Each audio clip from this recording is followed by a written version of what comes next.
Hello guys, good day. Jepoy po uli at your service and welcome to my channel. And this time guys, for today's video, magluluto ulit tayo, food vlog tayo. And gagawin naman natin yung pride ng Bicol, yung Bicol Express. Pero ang gagawin ko guys, own version ko .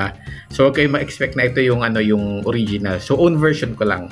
And gagawin natin to for today's video. Samahan niyo ako guys. Let's go!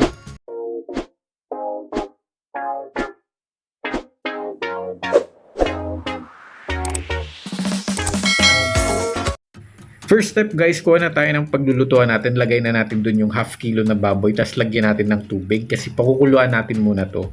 And then lagay tayo ng 1/2 teaspoon na paminta. A pinch of salt.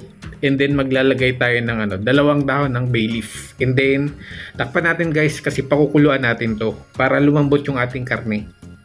Tapos ang gagawin natin guys, ipaiigan natin to sa sarili niyang, paiigan natin yung tubig para lumabas yung sarili niyang mantika, para doon natin siya igisa sa sarili niyang mantika. So ito pala ingredients natin: 3 cloves ng garlic, isang medium size na onion, ang mga 3 kamatis, 2 labuyo, and then at least konting luya lang, and then mga 7 pirasong siling haba.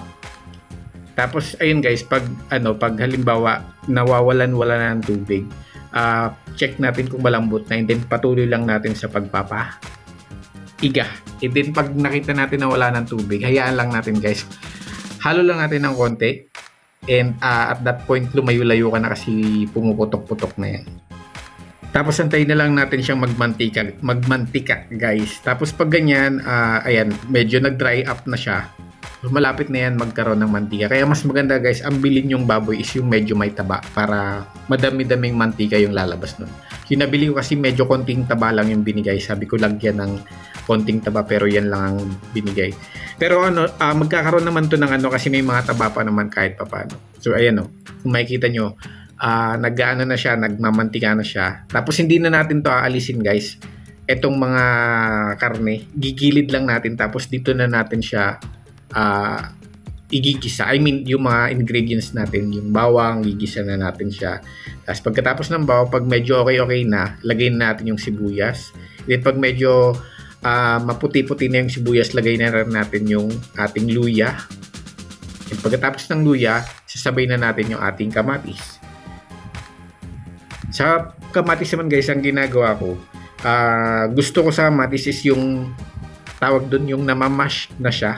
Ayoko nung kamatis na medyo matigas-tigas pa.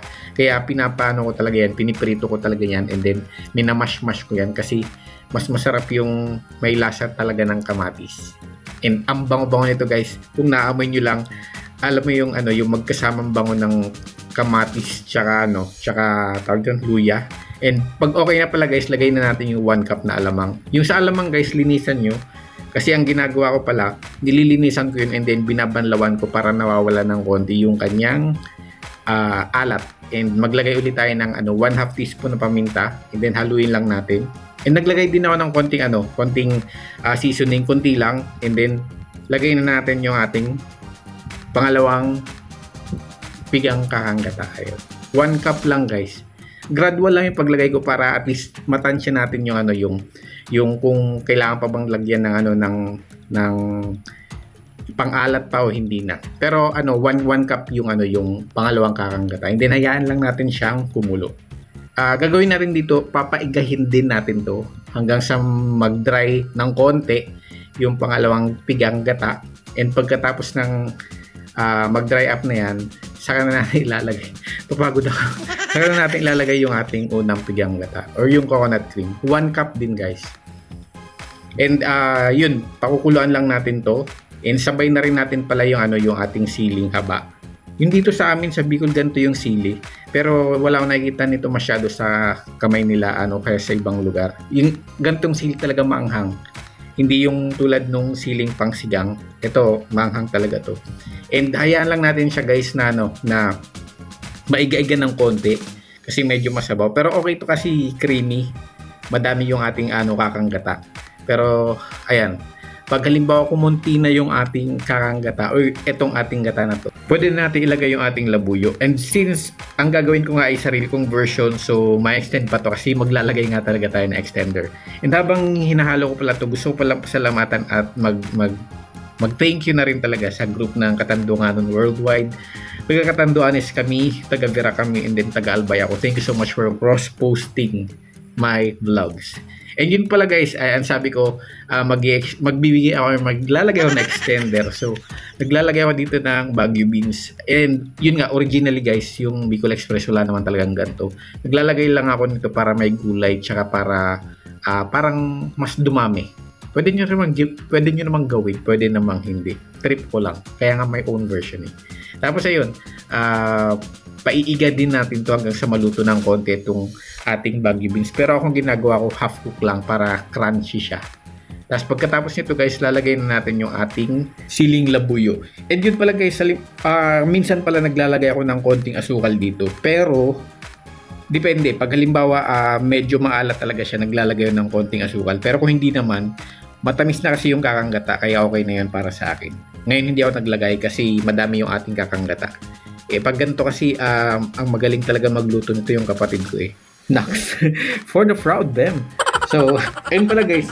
Pag Bicol Express pala, nung nabubuhay pa yung nanay ko, pag pumupunta siya ng Manila or pinupuntahan ako sa Parañaque, nire-request ko talaga Bicol Express. And then yung kapatid ko naman, pinapaluto ko ng laing o kaya ng santol na gulay. And one day, gagawin ko din yun dito. Sana makuha ko. Kasi siya magaling magluto ng mga ganun eh. So, ito na yung ating Bicol Express guys, na ating own version. Ayan, sana magustuhan nyo din to pag halimbawa ginaya nyo. Pero ako talaga 100% talaga yung conviction ko na masarap. So ito na guys, mag-taste test na tayo. So ito na yung ating Bicol Express na merong konting Baguio beans. Nasa inyo kung gusto nyo dagdagan o hindi. So ito na, tikman na natin. Ayan. Pero promise guys, ako sobrang nasarapan talaga. Paborito ko eh. Tapos, ay bakit may kanin? Kala ko tikim. Ba't may kanin? Kain na pala to. Kain na pala to. So yun guys, habang kumakain pala ako, gusto ko palang i-shoutout si Juana Nantes ng Wilmington, Delaware sa USA. Kuya Fiel ng Dubai. Next, we're going international na guys ha. Jules Ante Baldemoro ng Bicol, Pretty Creatures 9226 ng Kamalig Albay, and Jonah Rose Cantoneros ng Bilat Bohol. Ayun guys, thank you so much sa panonood, and please subscribe din pala sa YouTube ko, and then follow my page Jepoy's TV. Kasi dun sa mga nabanggit kong groups kanina, hindi ako basta-basta nag-share dun kung hindi siya related sa Bicol. Kasi may mga rules din naman yan, so kailangan nating sumunod. Tsaka para mapanood nyo yung iba kong vlogs na hindi related. So ayun guys. So hanggang dito na lang pala. Ito pala yung ating version ng ating Bicol Express. And thank you ulit sa panonood. Don't forget to like, share, and subscribe guys. Thank you so much. Bye-bye.